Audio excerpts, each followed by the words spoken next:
Bonjour et bienvenue à QTalk. Cette méthode est une approche visuelle de l'enseignement du français. Elle peut être utilisée aussi bien au niveau élémentaire qu'au lycée. Ce programme est disponible en ligne et en version imprimée.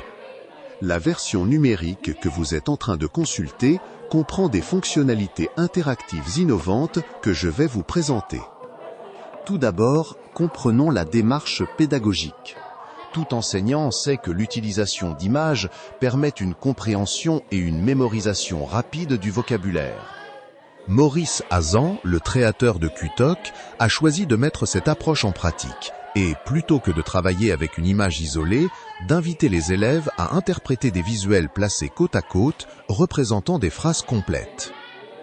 Cette démarche permet aux élèves de s'exprimer en phrases complètes dès la première leçon, sans support écrit, tout en favorisant une mémorisation rapide et une acquisition intuitive de la syntaxe française. De plus, vous constaterez que les élèves maîtrisent encore mieux l'écrit, car ils deviennent réellement communicatifs, comme les enfants français qui reconnaissent les mots écrits parce qu'ils les connaissent déjà à l'oral. Les livres en ligne et les jeux qui renforcent chaque leçon intègrent des activités écrites et interactives qui correspondent vraiment aux tendances des adolescents.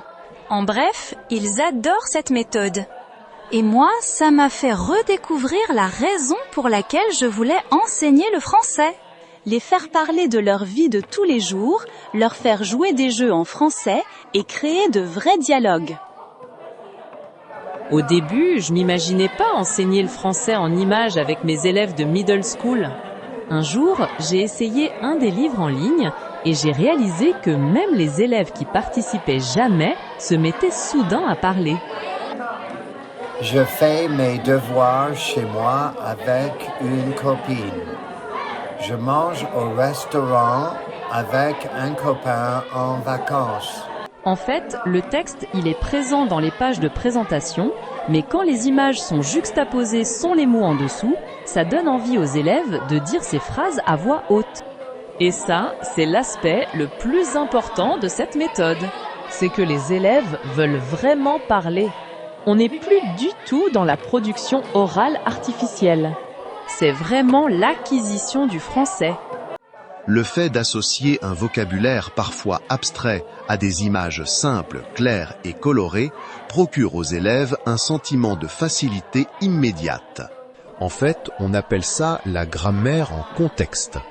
Vous remarquez qu'il y a des modules grammaticaux-visuels qui sont bien faits. Ça, c'est plutôt pour les profs qui recherchent un support visuel. Moi, je préfère les livres parce que ça offre une expérience complète de la langue plutôt que des thèmes isolés. Mais au moins, on sait qu'on a le choix. Alors chaque leçon est renforcée par des jeux et des devoirs en ligne.